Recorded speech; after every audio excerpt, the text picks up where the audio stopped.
So just 2 weeks ago, I made a video titled How the Crypto Bull Run Will Start in 2024.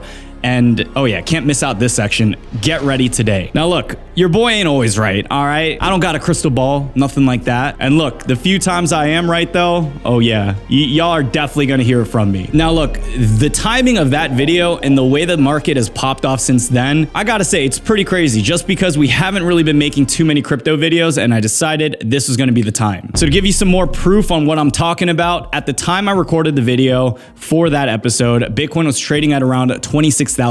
And since then, Bitcoin has pumped over 32% in the last 2 weeks, even hitting $35,000. And it turns out, so far year to date, Bitcoin is actually now up over 100%. Now look, I'm not gonna toot my own Jung any further. In this video, we're just gonna be focusing on 3 simple things. Why Bitcoin had its massive pump, what's gonna happen next, and then 3, is this the time for you to buy or for you to sell? Now real quick though, if you find any value at all within today's video, be sure to drop a like down below. And if you're looking to get in on the action heating up within the market, there's no better place to do that than within our Discord group, Kaizen. Inside Kaizen, we have 5 of the top industry analysts with more than a decade worth of combined experience in the space. My coaches trade Bitcoin and top assets, whether it goes up or down. And if you want the best chances of succeeding in the market, there's no better place to do it other than a community of mentors and other like-minded individuals. Check out the link down below. We have a 14-day, no questions asked money back guarantee, so you can at least give us a shot without risking any of your hard-earned dollars at all. By the way, when I start making my trades too, the first place I'll be posting is within the Discord alongside my coaches. So if you want to get buy and sell alerts and live streams on average 5 times a week within my team, we have a link for that down below. And the cost of this membership, it's going to be $150 a day. Just kidding. Trolling y'all. It's $1.66 a day and it turns out to be $50 a month. Now to break that down, if you make even $100 in profit from a trade that one of my analysts inspired you to make, then you would just pay for the value of the group there. So if you want to check that out, link is down below. And with that being said, let's get into it. So first of all, Bitcoin had a massive pump because we're seeing huge developments being made within the US institutional space. More specifically, we're right now getting news that a US listed spot Bitcoin trading ETF might be coming out soon. Now, if you don't know what an ETF is, these are the most popular investment vehicles where investors like you and I can now trade crypto without having to actually buy the crypto assets ourselves. So as an example, BlackRock, if they got a spot Bitcoin ETF approved by the SEC, then you and I could just buy shares of the ETF on the stock market exchange, which is going to be generally much less risky than if you were to buy Bitcoin from a crypto exchange. And it also turns out that one of the most primary concerns that skeptics have of investing into the crypto markets is that exchanges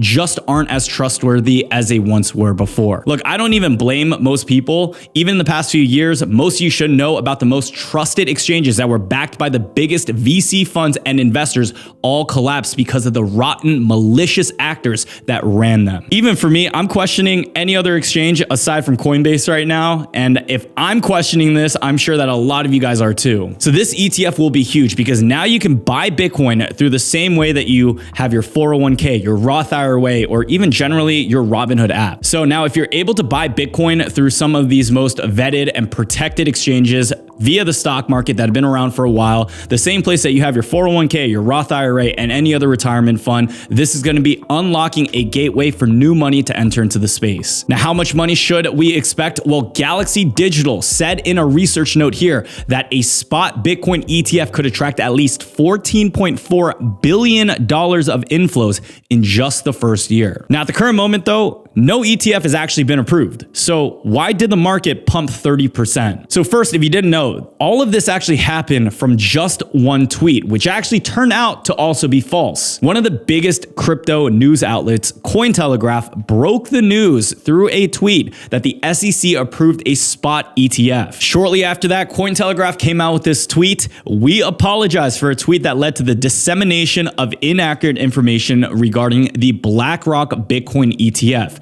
An internal investigation is currently underway, so someone is going to get in trouble for this, and we are committed to transparency and will share the findings of the investigation with the public once it is concluded within 3 hours." Now, if you're wondering what the first tweet looks like, it was this breaking with that emoji: "SEC approves iShares Bitcoin spot ETF reportedly." Now, one account went ahead and replied, "This is like the 10th time this account, along with many other crypto pages, have spread false information that has resulted in price movements in an effort to enrich insiders. People People need to be careful of what they're reading. Many of it's aimed at manipulating them. Now, generally, I'm all for conspiracies, okay? You know, aliens, UFOs, I get it. But in the case of this, we've seen Bitcoin pump. People who may have gotten inside knowledge that this tweet was coming out and knew that Bitcoin is going to pump may have made a few bucks here and there, but it turns out Bitcoin continued to pump even harder, and even right now, it's still holding the $34,679 level at the time of filming this video. Now, that's also because following the next day, on Tuesday, there was indeed a hint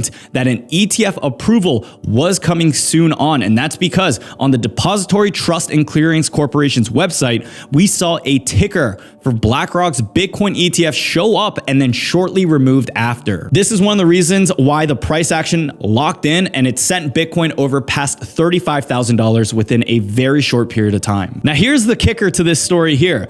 It turns out that the ticker symbol, IBTC, was actually on this website for months, and people just happened to discover it, and apparently it has no ties to a spot Bitcoin ETF coming out or not. So we had two supposedly good pieces of news surrounding the ETF, and both of those burned down. That pretty much brings us to this present moment. If there's no ETF, then what? Because Bitcoin is still holding. So I've narrowed it down to these two main reasons here. First, although the ETF hasn't been approved, there's still a lot of people predicting that it's going to happen before the end of the year, or at least going into January. This also lines up perfectly with the timing on the Bitcoin halving rally, where a lot of people assume that Bitcoin goes up on the halving or up after the halving, but historically, it turns out that's not always true either. Across every Bitcoin halving event, I pulled up the data to see how Bitcoin reacts in the months leading up to the event. So here's the data from 2012, 2016, and 2020. So in the months leading up to the first halving back in 2012, we saw a steady increase in Bitcoin's price. Prior to that, earlier in the year, in January 2012, Bitcoin's price was around $5, but by November, just before the halving, the price had increased to approximately $12. Now, post-halving, the price did not actually spike immediately after the halving, but it did begin a notable uptrend in the subsequent months, eventually reaching $250